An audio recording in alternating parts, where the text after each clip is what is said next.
வணக்கம். நான் உங்கள் ஜெயா. இன்றைக்கி நம்ம இந்த வீடியோவில் கைண்ட்ஸ் ஆஃப் கிரிட்டிசிசமை பற்றி பார்க்கலாம் வாங்க. முதல்ல கிரிட்டிசிசம்னா என்னென்னா, ஒரு இலக்கிய படைப்பை ஆய்வு செஞ்சு அதில் இருக்கக்கூடிய நிறை குறைகள், இதை படிக்கிறவங்க எந்த விதத்தில் அணுகணும், இதை எழுதுனதோட நோக்கம் என்னவாக இருக்கும், அந்த நோக்கம் நிறைவேறிச்சா படிக்கிறவங்களுக்கு அந்த எழுத்தாளருடைய எண்ணம் அவங்களுக்கு புரிஞ்சுதா அப்படின்லாம் இன்டர்பிரட் பண்ணி ஜட்ஜ் பண்ணி இவாலுவேட் பண்ணுறது தான் கிரிட்டிசிசம்.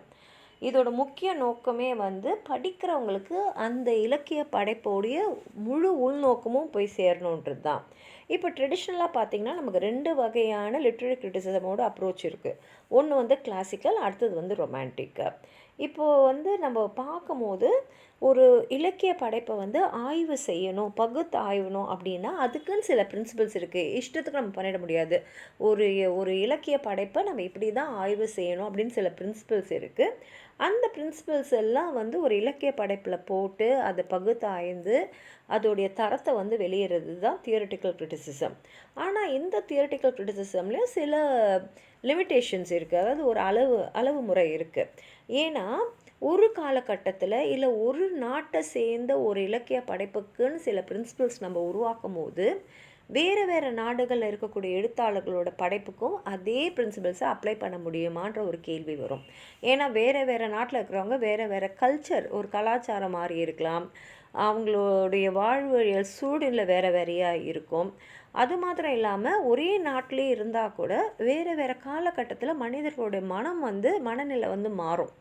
அவங்க எதை ஏற்றுக்கணும், எதை ஏற்றுக்கூடாது, இல்லை அவங்க ஒரு விஷயத்தை எப்படி பார்க்குறாங்க, அவங்க கண்ணோட்டம் என்ன அப்படின்றதெல்லாம் காலத்துக்கு ஏற்ற மாதிரி மாறுபடும். அப்போது இந்த தியரிட்டிக்கல் கிரிட்டிசிசமில் சில பிரின்சிபல்ஸை வச்சு இதை வச்சு தான் நான் எல்லா படைப்பையும் பார்ப்பேன் அப்படின்னும் போது அதுலேயும் சில கட்டுப்பாடுகள் இருக்குது. எல்லா படைப்புக்கும் எல்லா காலகட்டத்துக்கும் இதே கொஸ்டின்ஸு இதே பிரின்சிபல்ஸை நம்ம அப்ளை பண்ண முடியாதுன்றதும் நம்ம ஏற்றுக்கணும். அடுத்தது ப்ராக்டிக்கல் கிரிட்டிசிசம். இது எப்படின்னா ஒரு படைப்புக்கும் இல்லை ஒரு எழுத்தாளருக்கும் ஒரு சில பிரின்சிபல்ஸை வச்சு அது மூலமாக அவங்க எழுத்தை நம்ம ஆய்வு செய்கிறது தான் ப்ராக்டிக்கல் கிரிட்டிசிசம். டாக்டர் ஜான்சனோட லைவ்ஸ் ஆஃப் த போயட்ஸ், ஆர்னலோட எஸ்ஏஸ் இன் கிரிட்டிசிசம், அப்புறம் டிஎஸ் எலியட்டோட செலக்டட் எஸ்ஏஸ் எல்லாம் ப்ராக்டிக்கல் கிரிட்டிசிசம் சேர்ந்தது தான். அடுத்தது இருக்கிறது இண்டக்டிவ் கிரிட்டிசிசம். இது ப்ரொஃபஸர் மோல்டனுடைய ஐடியா படி உருவாக்கப்பட்ட ஒரு அறிவியல் பூர்வமான லிட்ரரி கிரிட்டிசிசம் சொல்லலாம். ஏன்னா இதை ஏன் அறிவியல் பூர்வம்னு சொல்கிறேன்னா, எப்படி அறிவியலில் நம்ம ஆக்யூரசி அப்புறம் இம்பார்ஷியாலிட்டி எதுவுமே என்னுடைய அந்த கிரிட்டிக்கோடைய எதிர்பார்ப்போ இல்லை வெறுப்போ இல்லை விருப்பமோ வெளிப்படாமல் இருக்கிறது தான் இந்த சயின்டிஃபிக் ஆக்யூரசின்றோம். இங்கே இண்டக்டிவ் கிரிட்டிக்காக இருக்கிறவங்க ஒரு படைப்பை பாராட்டுவோ இல்லை தரக்குறைவாக பேசுகிறதோ இருக்க மாட்டாங்க. அவங்களுக்குன்னு இந்த லாஸ் அண்ட் பிரின்சிபல்ஸை உருவாக்கி அந்த படைப்பில் அது எப்படி இருக்குது அப்படின்றது தான் பார்ப்பாங்க. அப்போ இண்டக்டிவ் கிரிட்டிசிசம் என்ன பண்ணுவோன்னா, அந்த எழுத்தாளர் என்ன மாதிரியான ஒரு எண்ணத்தோடு அதை எழுதியிருக்காரு அப்படின்றதோடு தான் அவங்க அந்த படைப்பை பார்ப்பாங்க.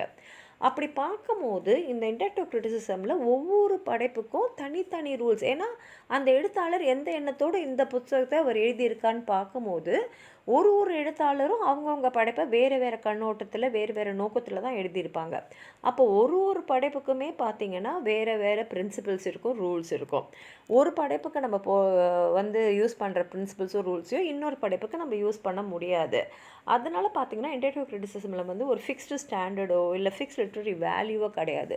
அது படைப்புக்கு ஏற்ற மாதிரி இல்லை படைப்பாளர்களுடைய நோக்கத்துக்கு ஏற்ற மாதிரி அது மாறிக்கிட்டே இருக்கும். அடுத்தது ஜுடிஷியல் கிரிட்டிசிசம். இது இண்டக்டிவ் கிரிட்டிசிசம்ஸ்க்கு எதிர்மாறுன்னு சொல்லலாம்.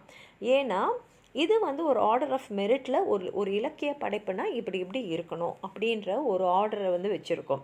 இண்டக்டிவ் கிரிட்டிசிசம் எதிர்மாறியாக இது அந்த இண்டக்டிவ் கிரிட்டிசிசமில் ஒரு படைப்புக்கும் ஒரு பிரின்சிபல்ஸ் இருக்கும்னா இங்கே ஒரே பிரின்சிபல் தான் இது இருக்கணும் அப்படின்ற மாதிரி ஒரு லாஸோடு தான் அணுகுவாங்க.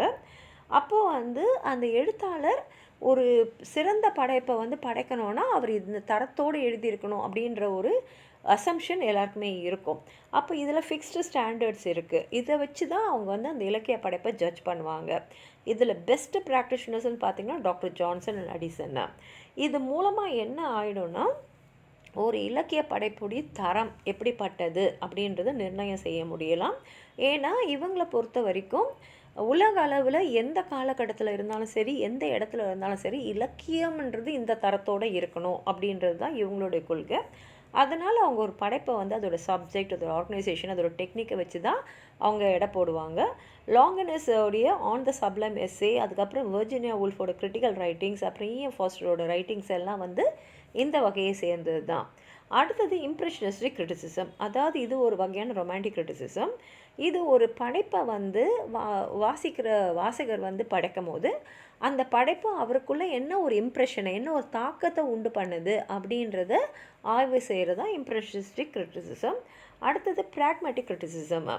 இது வந்து ஒரு படைப்பு வந்து உருவாக்க போகும்போது இது எந்த வகையான தாக்கத்தை வந்து படைக்கிறவங்க மனசில் ஏற்படுத்தணும் அப்படின்ற ஒரு எண்ணம் அந்த எழுத்தாளருக்கு இருக்கும் இல்லையா, அது எந்த அளவுக்கு வந்து அவர் அடைஞ்சிருக்காரு அப்படின்றத ஆய்வு செய்கிறது தான் ப்ராக்மேட்டிக் கிரிட்டிசிசம். கடைசியாக இருக்கிறது எக்ஸ்ப்ரெசிவ் கிரிட்டிசிசம்.